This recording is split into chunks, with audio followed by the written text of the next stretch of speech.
جس کو جو کچھ بھی ملا آپ کے دروازے سے، اللهم صل على سيدنا وشفيعنا وحبيبنا ونبينا ومولانا محمد وبارك وسلم صلاة وسلاما عليك يا رسول الله، صلاة وسلاما عليك يا نبي الله، صلاة وسلاما عليك يا حبيب الله، فداك أمي وأبي يا رسول الله۔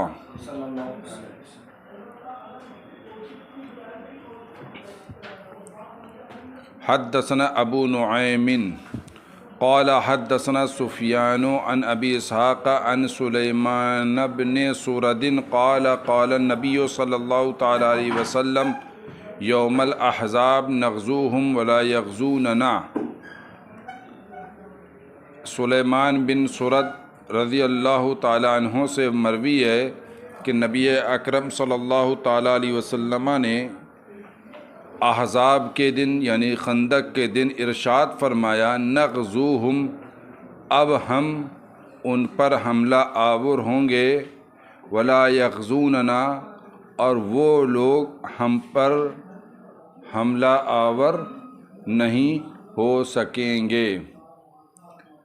تو یعنی خندق کے جنگ کے بعد رسول اللہ صلی اللہ تعالیٰ علیہ وسلم نے یہ ارشاد فرمایا کہ کفار قریش کے اوپر اب ہمارا حملہ ہوگا، اب وہ کبھی بھی ہمارے اوپر حملہ نہیں کر سکیں گے۔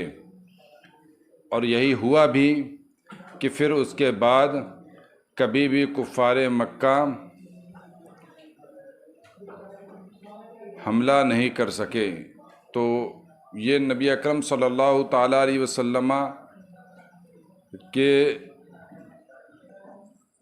کا جو ہے غیب کی خبر دینا ہے کہ سرکار دو عالم علیہ الصلوۃ والتسلیم نے غیب کی خبر دی، اور جیسا آپ نے دیا ویسے ہی ہوا بھی۔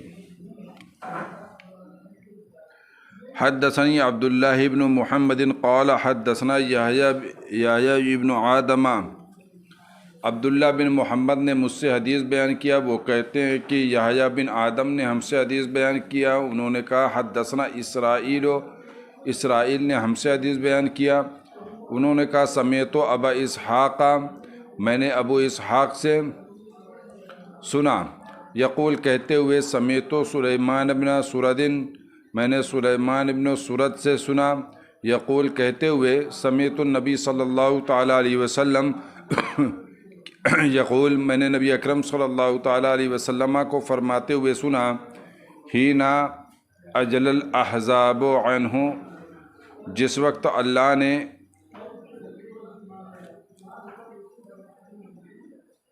احزاب یعنی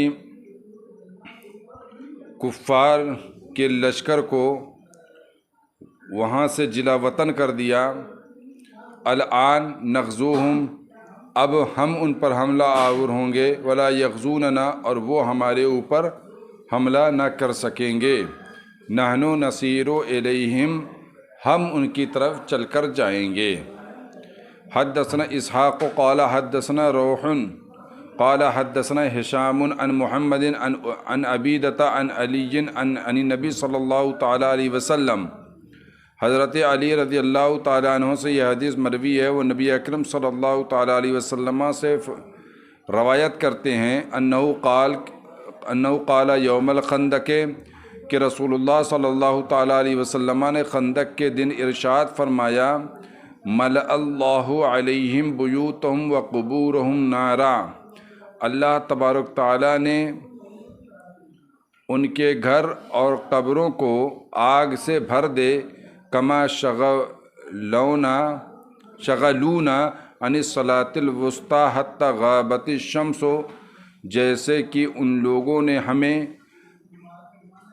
عصر کی نماز سے مشغول کر رکھا۔ شغل یشغل اسباب فتح یفتح، مشغول کرنا، غافل کرنا، ان سے لائے گا تو غافل کرنا، جیسے کہ انہوں نے ہمیں درمیانی نماز یعنی عصر کی نماز سے غافل کر دیا، حتی غابت الشمس، یہاں تک کہ سورج ڈوب گیا۔ تو عصر کی نماز کفار کی شورش کی وجہ سے رسول اللہ صلی اللہ تعالیٰ علیہ وسلم کی قضا ہو چکی تھی اور صحابہ اکرام کی بھی قضا ہوئی تھی۔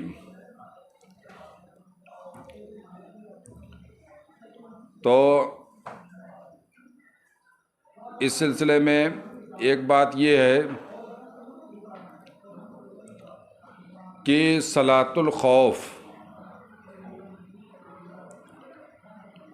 جو فقہ کی کتابوں میں صلاۃ الخوف کا طریقہ موجود ہے کہ ایک جماعت آئے، وہ ایک امام کے پیچھے ایک رکعت پڑھ کر واپس چلی جائے بغیر سلام پھیرے، پھر دوسری جماعت آئے، ایک رکعت پڑھے اور امام اپنا سلام پھیر دے گا، 2 رکعت کی اگر نماز ہے تو، ہے نا۔ پھر دوسری والی جماعت چلی جائے گی اور برسر پیکار ہوگی، اور پہلی جماعت آئے گی وہ 1 رکعت پوری کرے گی۔ تو یہ اس وقت یہ جو غزوہ خندق ہوا، جس وقت رسول اللہ صلی اللہ علیہ وسلم کی اور تمام صحابہ کی نماز عصر قضا ہو گئی تھی، یہ صلاۃ الخوف کے حکم آنے سے پہلے کا معاملہ ہے نا۔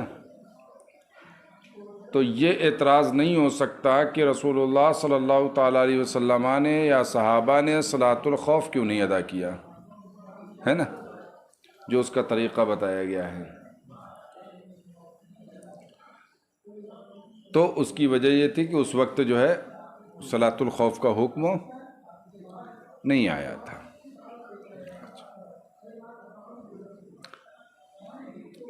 حدثنا المکی بن ابراہیم قال حدثنا ہشام عن یحییٰ عن ابی سلمہ عن جابر بن عبداللہ ان عمر بن الخطاب جاء یوم الخندق بعد ما غربت الشمس۔ حضرت جابر بن عبداللہ سے یہ حدیث مروی ہے کہ سیدنا عمر بن خطاب رضی اللہ تعالیٰ عنہ سورج ڈوبنے کے بعد خندق کے دن آئے، جعل یسب کفار قریش، اور قریش کے کفار پر لعن طعن کرنے لگے، برا بھلا کہنے لگے۔ وقال یا رسول اللہ، اور عرض کیا یا رسول اللہ، ما کدت ان اصلی حتی کادت الشمس ان تغرب، میں نماز نہ پڑھ سکا یہاں تک کہ سورج ڈوبنے کے قریب ہو گیا۔ اس حدیث کے ظاہر سے تو یہ معلوم ہوتا ہے کہ سورج ابھی ڈوبا نہیں، سورج کے ڈوبنے کے قریب تھا، تو پھر پڑھ لینا چاہیے تھا، یا یہ ہے کہ انہوں نے پڑھ لیا تھا۔ حالانکہ ایسا نہیں ہے کہ سیدنا عمر فاروق اعظم نے بھی نماز نہیں پڑھی تھی، مطلب یہ ہے کہ اس کا یہ مطلب نہیں ہے کہ سورج ابھی ڈوبا نہیں تھا، ڈوبنے کے قریب تھا۔ جیسے سورج میں جو ہے جب زردی آ جاتی ہے، جب نگاہ اٹھا کر اس کو دیکھ سکتے ہو، جب نگاہ اس پر ٹکنے لگے تبھی زردی آتی ہے۔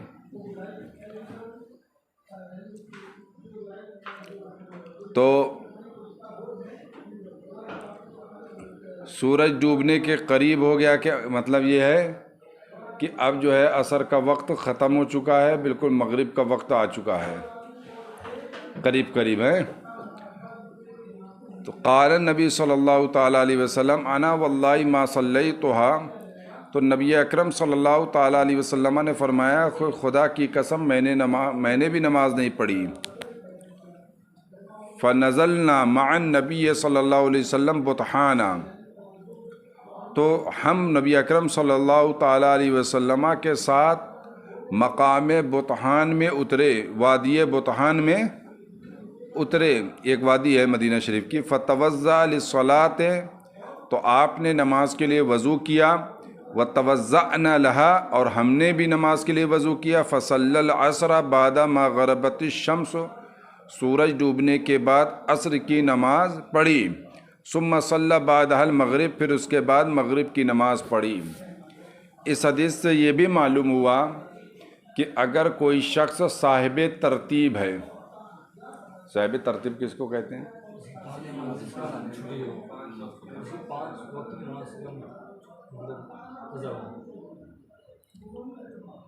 قضا ہو ہے نا، 5 وقت سے زیادہ قضا نہ ہو، ہے نا، تو وہ صاحب ترتیب ہے۔ تو اگر صاحب ترتیب ہے تو اگر اس کی نماز کسی وجہ سے قضا ہو گئی تو اس کے لیے لازم ہے کہ پہلے جو نماز قضا ہو گئی وہ ادا کرے، پھر اس کے بعد اس نماز کو ادا کرے جس کا وقت آیا ہے، جیسا کہ یہاں پر رسول اللہ صلی اللہ تعالیٰ علیہ وسلم اور آپ کے صحابہ نے کیا ہے نا۔ ایک بات یہ ہے کہ جس کی نماز قضا ہو جائے، کیا ہے؟ جس کی نماز قضا ہو جائے بھولے بسرے، جان بوجھ کر یا غفلت میں یا سویا ہوا ہے، تو اس کی قضا واجب ہے کہ نہیں؟ تو جمہور ائمہ کا، یعنی ائمہ اربعہ کا اس بات پر اتفاق ہے کہ نماز جن کی قضا ہو جائے بھول کر یا شیطان نے غفلت میں ڈال دیا تو نہیں ادا کر سکا، یا جان بوجھ کر چھوڑ دیا،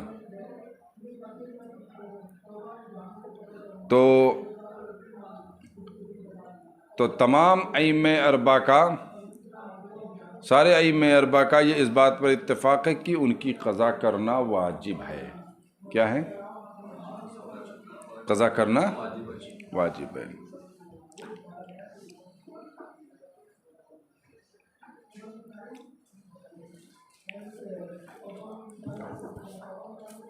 اچھا ہے۔ حدثنا محمد بن کثیر قال اخبرنا سفیان عن ابن المنکدر قال سمعت جابرا یقول، ابن منکدر سے مروی ہے کہ وہ کہتے ہیں میں نے جابر سے سنا فرماتے ہوئے، وہ کیا فرما رہے تھے؟ قال رسول اللہ صلی اللہ تعالی علیہ وسلم یوم الاحزاب من یاتینا بخبر القوم، کہ رسول اللہ صلی اللہ تعالی علیہ وسلم نے فرمایا خندق کے دن کون ہے جو ہمارے پاس کفار قریش کی خبر لے کر آئے؟ فقال الزبیر انا، زبیر نے عرض کیا انا، ثم قال من یاتینا بخبر القوم، پھر آپ نے فرمایا کون ہے جو قوم کی یعنی کفار قریش کی خبر لے کر ہم تک آئے؟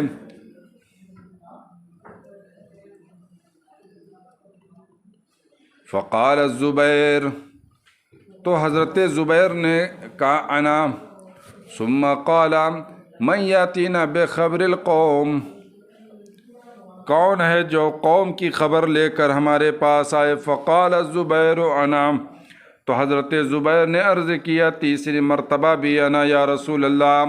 قال ان لکل نبی حواری، ہر نبی کا ایک حواری ہوتا ہے، وان حواری الزبیر، اور میرے حواری زبیر، حواری کا مطلب مددگار۔ اب یہ سوال ہے کہ یہاں پر قوم سے کون مراد ہے؟ کفار قریش مراد ہیں یا کون ہے نا؟ غزوہ احزاب میں صرف قریش ہی کے لوگ نہیں تھے، بلکہ قریش کے قبیلے کے ساتھ دیگر قبائل بھی شامل تھے۔ تو حضرت زبیر کو رسول اللہ صلی اللہ تعالیٰ علیہ وسلم نے کفار مکہ کی خبر گیری کے لیے بھیجا یا کسی اور قبیلے کے لیے؟ مگر دوسری حدیثوں میں جہاں تک یہ بات آتی ہے وہ یہ آتی ہے کہ آپ نے بنی قریظہ کے لیے خبر گیری کے لیے بھیجا تھا، بنی قریظہ کی خبر گیری کے لیے بھیجا تھا، کیونکہ بنی قریظہ تو شامل نہیں ہوئے تھے مگر انہوں نے اندر ہی اندر قریش کی مدد کی تھی، اور جبکہ بنی قریظہ اور رسول اللہ صلی اللہ تعالیٰ علیہ وسلم کے درمیان معاہدہ تھا کہ دونوں ایک دوسرے کے دشمن کے خلاف کوئی مدد نہیں کریں گے، تو انہوں نے عہد شکنی کی۔ تو اس موقع پر فرمایا من یاتینا بخبر القوم، یعنی قوم کی خبر کون لے کر آئے گا، یعنی بنی قریظہ کے احوال کے بارے میں کون خبر لے کر آئے گا کہ انہوں نے عہد شکنی کی کہ نہیں کی، اس سلسلے میں جو ہے تحقیق کر کے کون آئے گا؟ تو حضرت زبیر نے کہا میں یا رسول اللہ ہیں۔ اور کفار مکہ، کفار قریش کی خبر گیری کے لیے رسول اللہ صلی اللہ تعالیٰ علیہ وسلم نے حضرت حذیفہ بن یمان کو بھیجا تھا۔ کس کو بھیجا تھا؟ حضرت حذیفہ بن یمان کو بھیجا تھا، اور وہ گئے اس حال میں کہ کفار قریش کا لشکر لوٹ رہا تھا، اور وہاں گئے اندر داخل ہو کر وہاں سے ساری جو ہے رودات لے کر رسول اللہ صلی اللہ علیہ وسلم کی بارگاہ میں آ گئے۔ سخت سردی کا موسم تھا، سرکار دو عالم الاسلام نے جو ہے حضرت حذیفہ کو وہ مطلب کمبل اڑا دیا، سخت سردی تھی۔ حضرت حذیفہ کہتے ہیں کہ اگر مطلب رسول اللہ صلی اللہ علیہ وسلم کے کام سے میں گیا تھا، کوئی جنگ کرنے نہیں گیا تھا، اگر مجھے جنگ کرنے یا قتال کرنے کی اجازت ہوتی تو میں ابو سفیان کو مار کے ڈھیر کر دیتا تیر سے، کیونکہ وہ میرے بالکل نشانے پر تھا اور ایک دم اطمینان سے ان کا کام تمام کر سکتا تھا۔ حدثنا قتيبة بن سعيد قال حدثنا الليث عن سعيد بن أبي سعيد عن أبيه عن أبي هريرة أن رسول الله صلى الله تعالى عليه وسلم كان يقول لا إله إلا الله وحده وأعز جنده ونصر عبده وغلب الأحزاب وحده فلا شيء بعده۔ حضرت ابو ہریرہ سے یہ حدیث مروی ہے، رسول اللہ صلی اللہ تعالیٰ علیہ وسلم نے فرمایا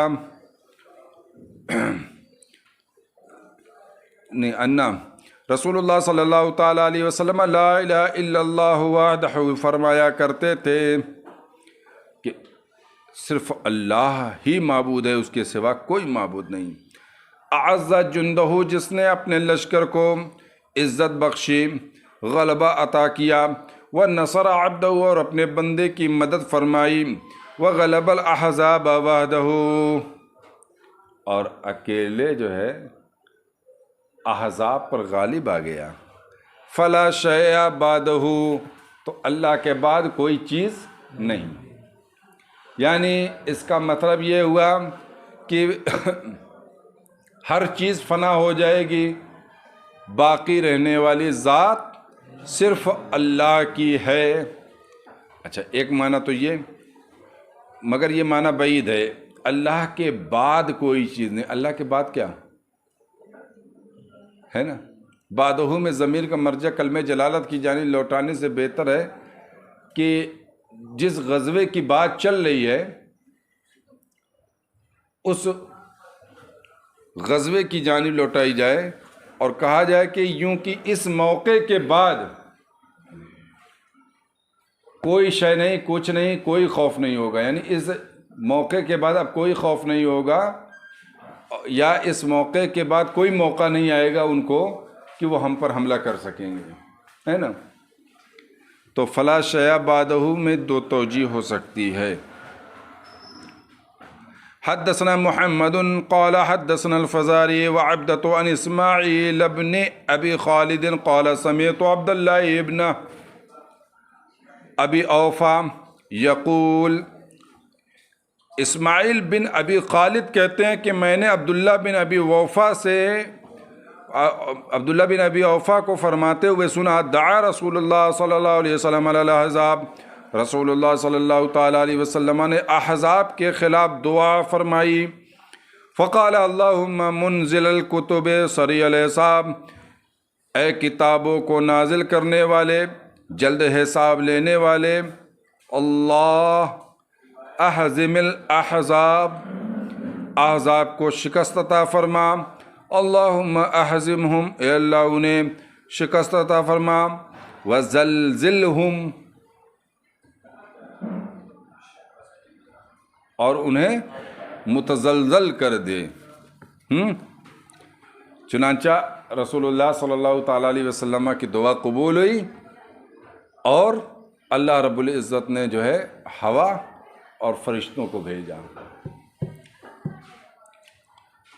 حدثنا محمد بن مقاتل قال اخبرنا عبد الله قال اخبرنا موسى بن عقبہ عن سالم والنافع عن عبد الله ان رسول الله صلى الله تعالى عليه وسلم كان اذا قفل من الغزو او الحج او العمرة يبدأ فيكبر 3 مرار ثم يقول لا اله الا الله وحده لا شريك له الملك وله الحمد وهو على كل شيء قدير۔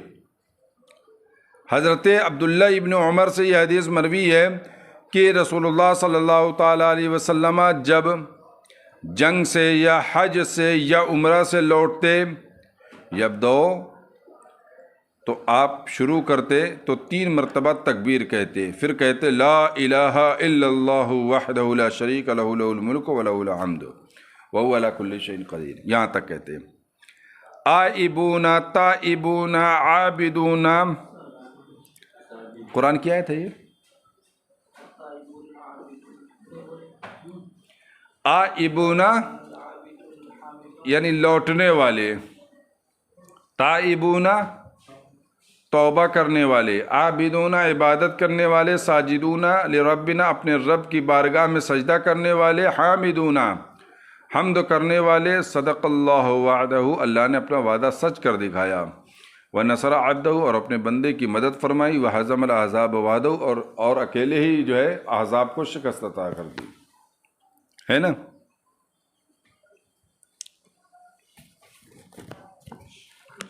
باب مرجع النبی صلی اللہ تعالیٰ علیہ وسلم من الاحزاب ومخرجہ الی بنی قریظہ ومحاصرتہ ایاہم، احزاب سے نبی اکرم صلی اللہ تعالیٰ علیہ وسلم کے لوٹنے کا باب، اور بنی قریظہ کی جانب نکلنے کا اور ان کے محاصرہ کرنے کا باب ہے۔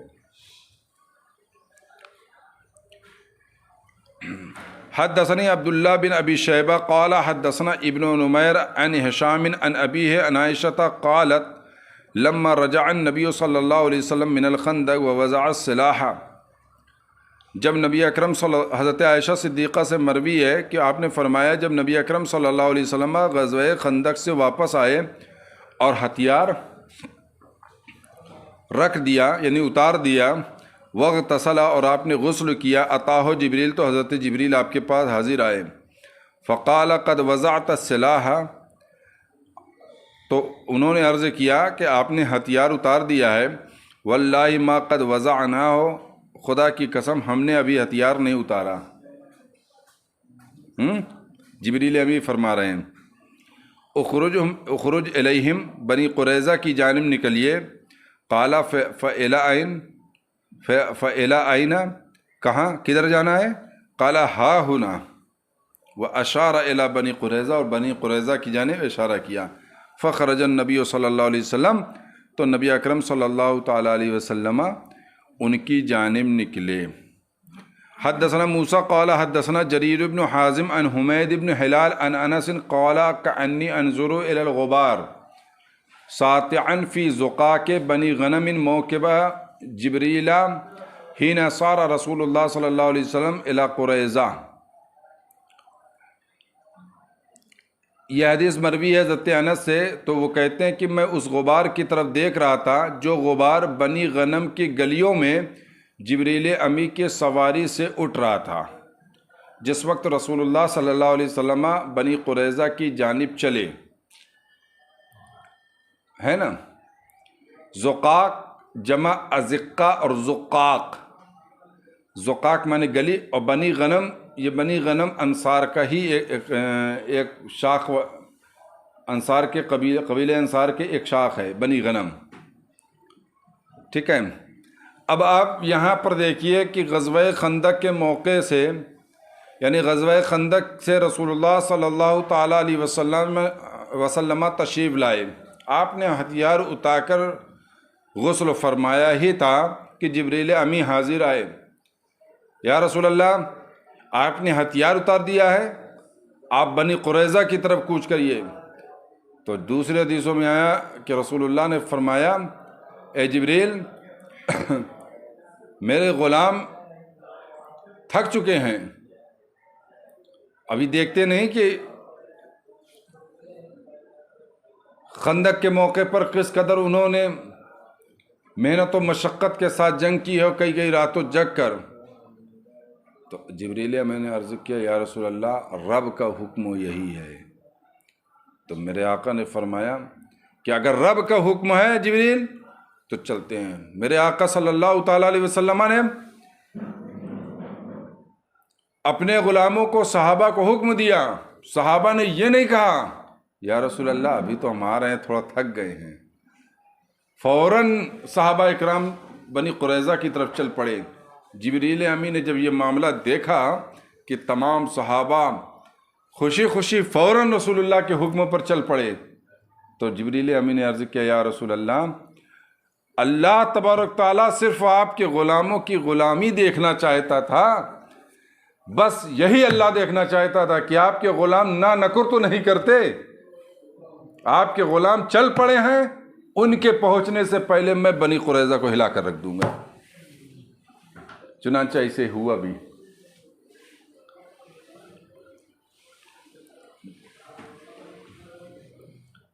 ہے نا، حدثنا عبداللہ ابن محمد ابن اسماء، محمد ابن اسماء، عبداللہ بن محمد بن اسماء نے ہم سے حدیث بیان کیا، قال حدثنا جویرۃ بن اسماء، یہ کہتے ہیں جویرہ بن اسماء نے ہم سے حدیث بیان کیا، وہ نافع سے، وہ ابن عمر سے، قال قال النبی صلی اللہ تعالیٰ علیہ وسلم، تو انہوں نے کہا کہ جو ہے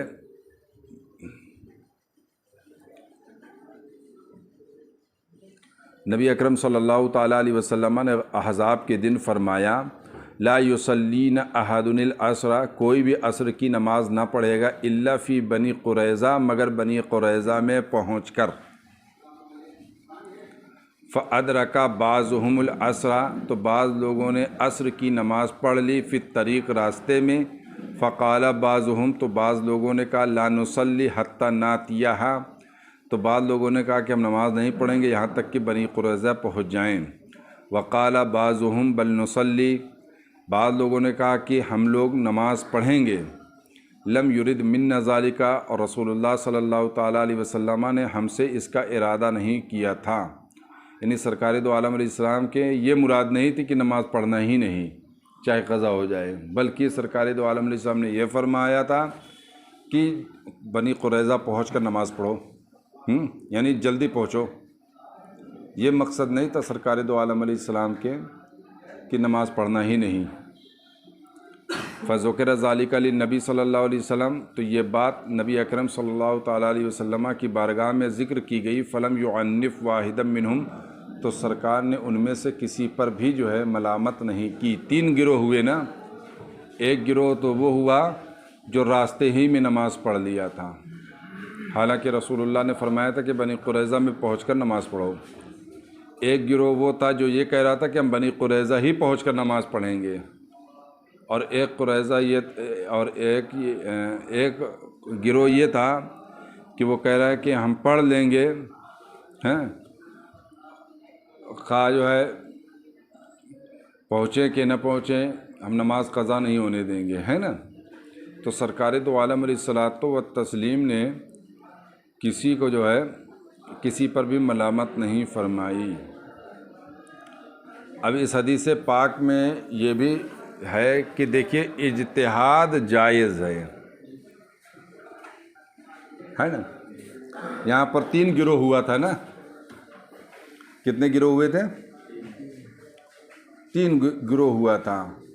اور سب نے جو ہے لا یصلین احد العصر الا فی بنی قریظہ، یہ رسول اللہ صلی اللہ تعالیٰ علیہ وسلم کا ارشاد گرامی ہے. اور اس ارشاد گرامی سے تینوں نے استدلال کیا ہے کہ نہیں؟ تینوں نے استدلال کیا کہ سرکار دو عالم علیہ السلام کا مقصد یہ تھا کہ جلدی بنی قریظہ پہنچو. یہ مقصد نہیں تھا کہ نماز پڑھنا ہی نہیں، یہاں تک کہ تم بنی قریظہ ہی پہنچو تبھی پڑھنا. اور جن لوگوں نے ظاہر حدیث سے یہ استدلال کیا ہے کہ ہم جب تک بنی قریظہ نہیں پہنچ جائیں گے تب تک نماز نہیں پڑھیں گے، یہ ظاہر حدیث ہے نا. حدیث کے ظاہر سے یہی پتہ چل رہا ہے. تو سرکار دو عالم علیہ السلام نے ان پر بھی ملامت نہیں فرمائی کہ تم نے نماز کیوں قضا کر دی. اس حدیث سے یہ بھی معلوم ہوا کہ رسول اللہ صلی اللہ تعالی علیہ وسلم شارع ہیں،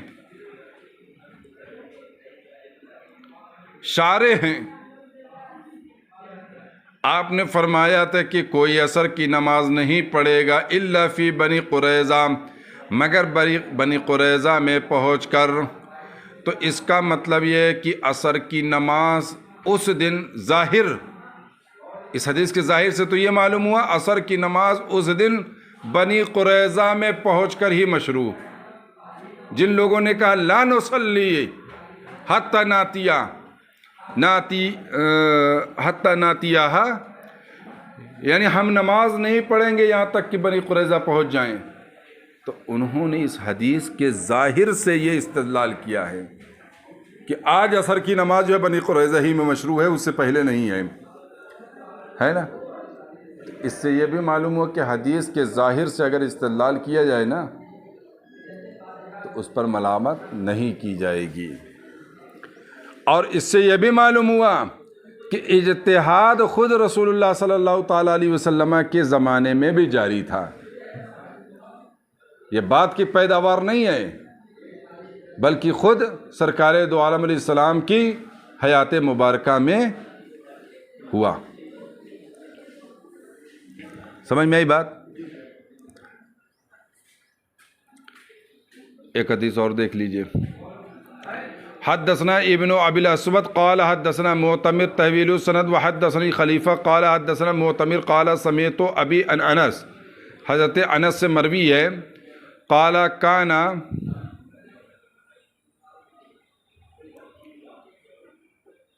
کان الرجل یجعل للنبی صلی اللہ علیہ وسلم نخلات، کہ لوگ جو ہے یعنی انصار میں سے لوگ جو ہے نبی اکرم صلی اللہ علیہ وسلم کے لیے کھجور کے درخت مقرر کرتے تھے. حتی افتتح قریظہ والنذیر، یہاں تک کہ بنی قریظہ اور بنی نذیر فتح ہوا.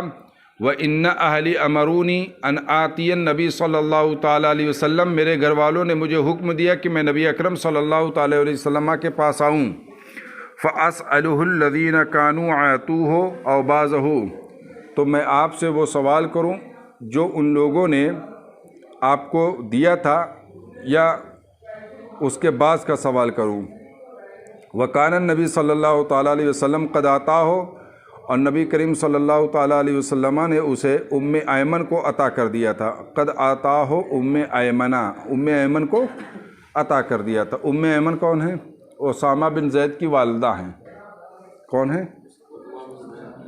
اور اسامہ بن زید کے بڑے بھائی کا نام ہے ایمن، انہی کی جانب منسوب ہو کر ام ایمن کہلائیں. یہ انہوں نے رسول اللہ صلی اللہ تعالیٰ علیہ وسلم کی پرورش بھی کی تھی ام ایمن نے. اور ایمن یہ شہید ہوئے غزوہ حنین میں، ہے نا. اور انہوں نے رسول اللہ صلی اللہ تعالیٰ علیہ وسلم کی پرورش بھی کی تھی. تو وکان النبی صلی اللہ تعالیٰ علیہ وسلم قد آتاہ ام ایمنہ، تو رسول اللہ صلی اللہ تعالیٰ علیہ وسلم نے ام ایمن کو عطا فرمایا. فجاءت ام ایمنہ، تو ام ایمن آئیں.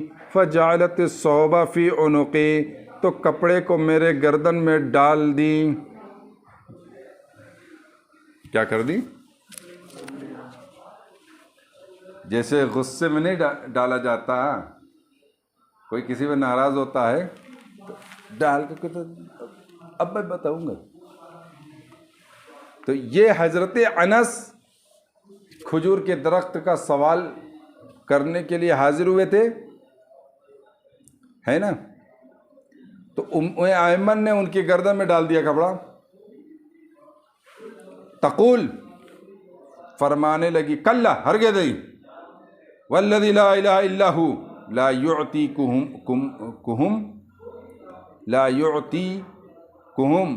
خدا کی قسم، اس ذات کی قسم جس کے سوا کوئی معبود نہیں ہے، وہ تم کو نہیں عطا فرمائیں گے. یعنی رسول اللہ صلی اللہ علیہ وسلم تم کو نہیں عطا کریں گے. وقد اعطانی ہے، اور انہوں نے وہ مجھے عطا کیا ہے. معاملہ یہ تھا، جب مہاجرین آئے تو انصار صحابہ نے ہر چیز میں حصہ عطا کیا تھا، تو کچھ کھجور کے درخت بھی مہاجرین کو دیا تھا تاکہ جو ہے نان و نفقہ کا انتظام ہو سکے ان کے، ہے نا. تو کچھ کھجور کے درخت جو ہے حضرت ام ایمن کو دیا گیا تھا. تو جب بنی قریظہ اور بنی نذیر فتح ہوا تو بہت سارے مال غنیمت ہاتھ آئے، اور اس طریقے سے مہاجرین کو اللہ کے رسول صلی اللہ تعالیٰ علیہ وسلم نے عطا کیا، تو مہاجرین کافی مالدار ہو گئے. تو اب وہ درخت جو دیا تھا، اس درخت کی واپسی کا جو ہے سوال کرنے کے لیے حضرت انس آئے تھے. انصار نے ان درختوں کو وقتی طور پہ دیا تھا، یعنی عارضی طور پہ، کہ ان سے تم فائدہ اٹھاؤ، ہے نا، جب تک آپ کی حالت جو ہے ٹھیک نہیں ہو جاتی ہے تب تک فائدہ اٹھاؤ. جب بنی قریظہ بنی نذیر فتح ہو گیا تو اب تو حالات ٹھیک ہو گئے، تو اب میرا درخت واپس کر دو. تو یہی سوال کرنے کے لیے وہ آئے تھے حضرت انس. تو ان کے گردن میں جو ہے وہ، تو حضرت ام ایمن نے سمجھا کہ اس کا وہ جو رسول اللہ نے ہمیں عطا کیا ہے کھجور کا درخت انصار کی جانب سے، ہے نا، وہ ام ایمن نے یہ سمجھا کہ مجھے اس کا مالک بنا دیا گیا، اب میں اس کی مالک ہوں، ہے نا. وقد آتانیہا، اسی لیے انہوں نے کہا کہ سرکار دو عالم اسلام نے مجھے اسے عطا کیا ہے، اور کما قالت، یا جیسا بھی حضرت ام ایمن نے کہا. نبی کریم صلی اللہ علیہ وسلم یقول لک، اور نبی کریم صلی اللہ علیہ وسلم جو ہے آپ سے کہہ رہے تھے قضا، اس طرح، و تقول، اور آپ کہہ رہے تھے ہرگز نہیں. یعنی سرکار دو عالم علیہ السلام حضرت ام ایمن سے کہہ رہے تھے اے ام ایمن دے دو، ہیں. و تقول، وہ کہہ رہے تھے ہرگز نہیں. واللہ قد حتی آتاہا، خدا کی قسم یہاں تک کہ آپ نے ان کو عطا کیا. حسب، تو میں نے یہ گمان کیا، انہو قال عشرۃ امثالہ، کہ آپ نے 10 گنا فرمایا.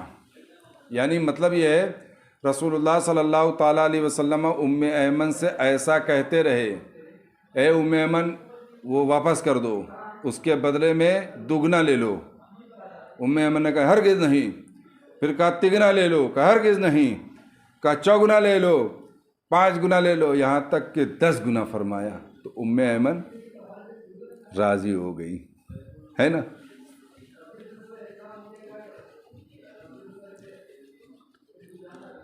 ایک حدیث اور دیکھ لو.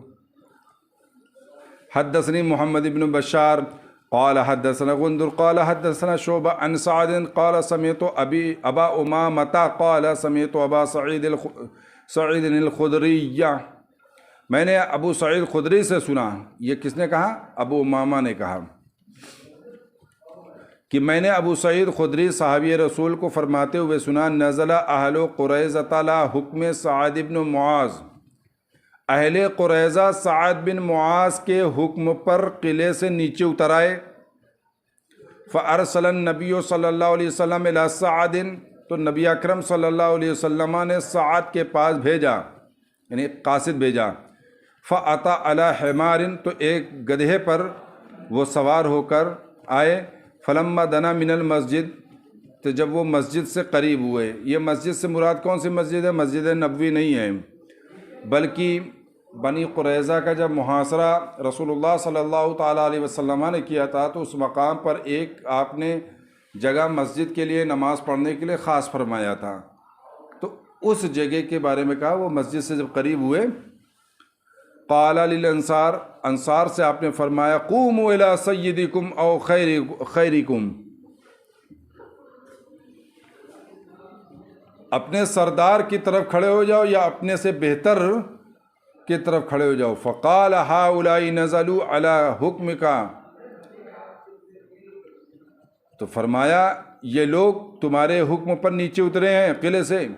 فقال، حضرت سعد نے کہا، تقتلوا مقاتلتہم، ان کے لڑنے والوں کو آپ قتل کر دیں، وتسبی یا وتسبی ذراریہم، اور ان کے بچوں اور عورتوں کو قید کر لیں۔ قال قضیت بحکم اللہ، تم نے اللہ کے حکم کے مطابق فیصلہ کیا۔ وربما قال بحکم الملک، اور کبھی آپ بسا اوقات آپ نے یہ فرمایا کہ فرشتے کے حکم کے مطابق تم نے فیصلہ کیا۔ یہاں پر ایک بات یہ ہے کہ تم اپنے سردار کے لیے کھڑے ہو جاؤ۔ کس کے لیے؟ سردار کے لیے کھڑے ہو جاؤ۔ سنن ابو داؤد شریف کے اندر حدیث ہے کہ ابن عامر اور ابن زبیر دونوں بیٹھے ہوئے تھے اور سیدنا امیر معاویہ رضی اللہ تعالی عنہ تشریف لائے، تو ابن عامر کھڑے ہو گئے۔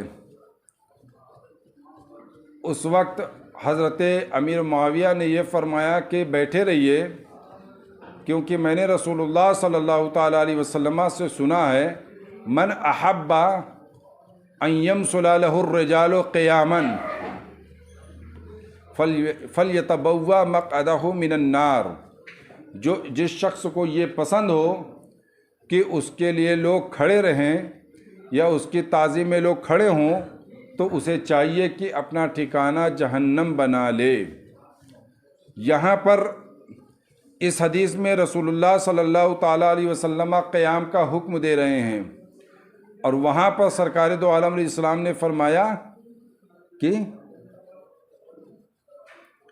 جس کو یہ پسند ہو کہ اس کے سامنے لوگ کھڑے رہیں، قیام کریں تعظیماً، تو وہ اپنا ٹھکانہ جہنم بنا لے۔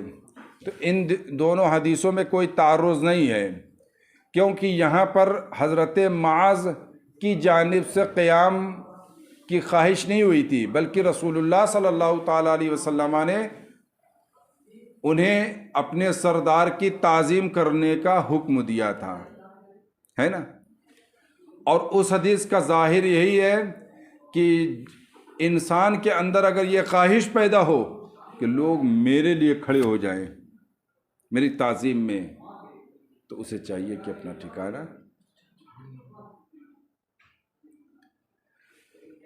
کچھ محدثین نے اس کا مطلب یہ بیان کیا کہ اس حدیث کا مطلب یہ ہے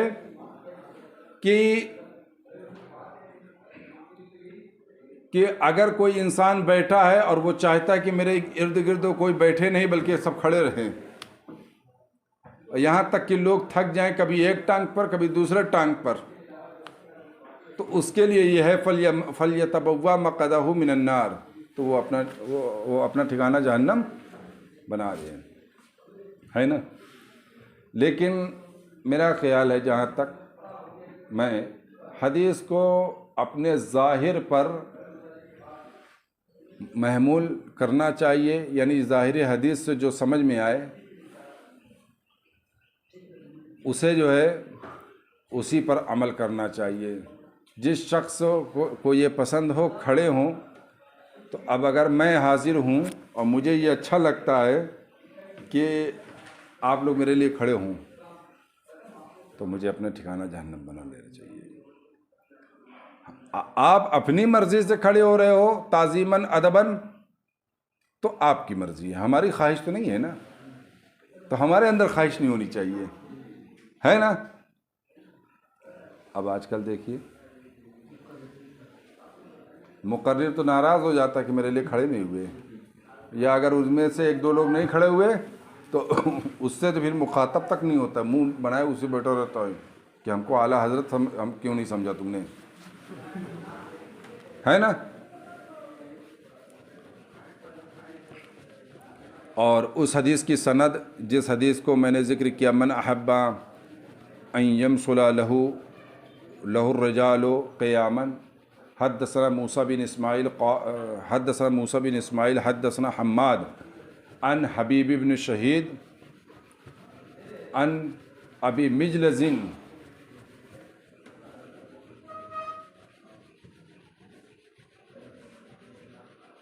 یہ سند ہے اس کی۔ بہرحال ہو گیا نا۔